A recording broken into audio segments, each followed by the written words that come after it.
আপনি আমাকে রিকশায় ভোট দিয়েছেন অন্যায় করার জন্য নয়, আপনি রিকশায় ভোট দিয়েছেন ন্যায়ের পক্ষে থাকার জন্য। অনেকে হয়তো আমাদেরকে এখন বলেন, হুজুর আপনার নির্বাচন করেছি, রিকশায় ভোট দিয়েছি, এই কথাটা বলার পরে তারপরে এরকম কিছু কথা বলে ফেলেন যেটা আমাদের মানতে কষ্ট হয়। এজন্য এটা মনে করার কোনো সুযোগ নাই যে আমরা স্বতঃস্ফূর্তভাবে রিকশায় ভোট দিয়েছি, আপনাকে বিজয় করিয়েছি। এটার মানে এটা নয় যে আপনার জন্য এখন আমি অন্যায় দুর্নীতি করার সার্টিফিকেট আমি দিয়ে দিব ওই নেতা বা ওই এমপি, কিন্তু আমি না। এজন্য এটা মাথায় রাখতে হবে যে আমার সাথে এই জন্য যদি কেউ এতে আমার উপরে রাগ করে, আই ডোন্ট কেয়ার, আমার কিচ্ছু করার নাই। আগামীতে 5 বছর কাজ করব, দেশের মানুষ যদি মনে করবে যে না তার দরকার, তাহলে ভোট দিবে। যদি মনে করবে তার দরকার নাই, তাহলে ভোট দিবে না। আমরা হাজী শরিয়াতুল্লাহর বংশ, ক্ষমতায় থাকলেও এই দেশে থাকবো, ক্ষমতায় না থাকলেও এই দেশে থাকবো। কারণ এখানে যেটা পেয়েছি এটা বোনাস, এটা আপনারা দিয়েছেন। আমাদের রাজত্ব, আমাদের আধিপত্য, এগুলো নিয়ে আমাদের কোনো চিন্তা নাই। আমরা মানুষের সাথে উঠেছি, গ্রামে হেঁটেছি, মানুষের সাথে চলেছি। এজন্য এমপি সাহেবরা যখন যে চায় তখনই সে কাছে পায়। এটাই আমাদের নেচার, এটা আমাদের অহংকারের কোনো বিষয় না।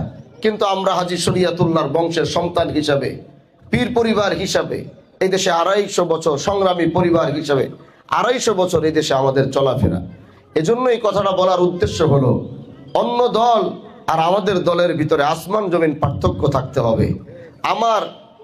আমি এমপি হিসাবে যেমন পার্থক্য থাকতে হবে, আমার সাথে যারা উঠা বসা চলাফেরা করবে তাদেরকে অন্য দলের নেতৃবৃন্দর থেকেও পার্থক্য থাকতে হবে। যদি আপনি অন্য দলের নেতৃবৃন্দর থেকে পার্থক্য থাকতে না পারেন, তাহলে আপনি আমার দলের কোনো নেতৃবৃন্দ হওয়ার সুযোগ আপনার নাই। এজন্য ইনসাফ আর ন্যায়ের বলায় কোনো আপোষ আগেও করি নাই, অনেক কষ্ট করেছি, আপোষ করি নাই। সেই 17 বছর কষ্ট করেছি, আপোষ করি নাই। এখনো আল্লাহ সময় দিয়েছে, আশেপাশ থেকে কত কিছুর অফার আসছে, আপোষ করার কোনো সুযোগ নাই। কারণ ফুলের মালা দিয়ে এবার এই দেশের মানুষ আমাদেরকে যেভাবে বরণ করেছে, সারা জীবন তারা যেন আমাদেরকে ফুলের মালা দিয়ে বরণ করে রাখতে পারে, আমরা সেইভাবেই কাজ করতে চাই। এবং এখানে অনেক গুরুত্বপূর্ণ কথা বলেছেন, হসপিটালের কথা। গতকালকে আমাদের এক আলোচনা হয়েছে একটা মিটিংয়ে, সেখানে আমরা আলোচনা করেছি যে ইনশাআল্লাহ আমি আমার সর্বোচ্চ চেষ্টা দিয়ে বাংলাদেশের 1, 2, 3 মধ্যে এমন কিছু আমি এই শিবচরে করার চেষ্টা করব যেটা বাংলাদেশের একটা নজির স্থাপন হয়ে থাকবে। এবং সেটার জন্য আমার যা কিছু করা দরকার আমি সেটাই করব। সেটা অনেক হায়ার এডুকেটেড ইউনিভার্সিটি হতে পারে, সেটা হসপিটাল হতে পারে, সেটা এমন কিছু হবে যেটা ভারতবর্ষের ভিতরে অন্যতম একটা শ্রেষ্ঠ প্রতিষ্ঠান থাকবে। এটা আমার চাওয়া। আল্লাহ যদি আমাকে তৌফিক দেয়, আমি সর্বোচ্চ করার চেষ্টা করবো ইনশাআল্লাহ। এবং আপনাদের মাদকের বিষয় দেখেন, এই মাদকের বিষয়ে আমি এমপি হওয়ার আগ থেকেই সংগ্রাম করছি। এটা আমার দায়িত্ব, এটা আমার কাজ। যেমন বলা আপনার দায়িত্ব, এটার বিরুদ্ধে সংগ্রাম করা আমার দায়িত্ব, এটা আমি করবই। কিন্তু এতটুকু বলে যাই, যারা এখনো এটার সাথে জড়িত আছে তাদেরকে বলে দিয়েন, আগে পরে ধরলে ছাড় পাইছে, এবার ধরলে কিন্তু আর কোনো ছাড় হবে না, এমন শাস্তি হবে। আমি বলে দিচ্ছি, এটা মনে রাখেন। যারা মাদকের সাথে, আমার নির্বাচন হওয়ার পরে যারা মাদক কারবারি ছেড়ে দিছে আলহামদুলিল্লাহ, দরকার হলে তাদের কর্ম ব্যবস্থা করে দিব। কিন্তু যারা এখনো মাদকের সাথে জড়িত, আমার কাছে সব লিস্ট অলরেডি আসতেছে, আমার কাছে কিন্তু ফাইল জমা হইতেছে, এটা আপনি মাথায় রাখেন।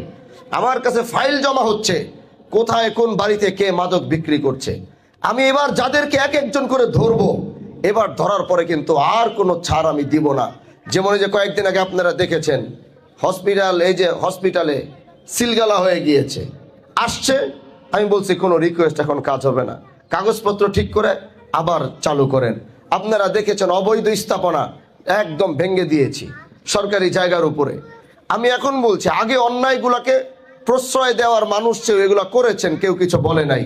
কিন্তু এখন বলছি, অন্যায় দুর্নীতি মাদক চাঁদাবাজি এগুলো যারা এখনো এগুলো করছেন, আল্লাহর হস্তে করে বলি, আমি আপনার কাছ পর্যন্ত আসার আগে আপনি এগুলো ছেড়ে দেন, ভালো হয়ে যান।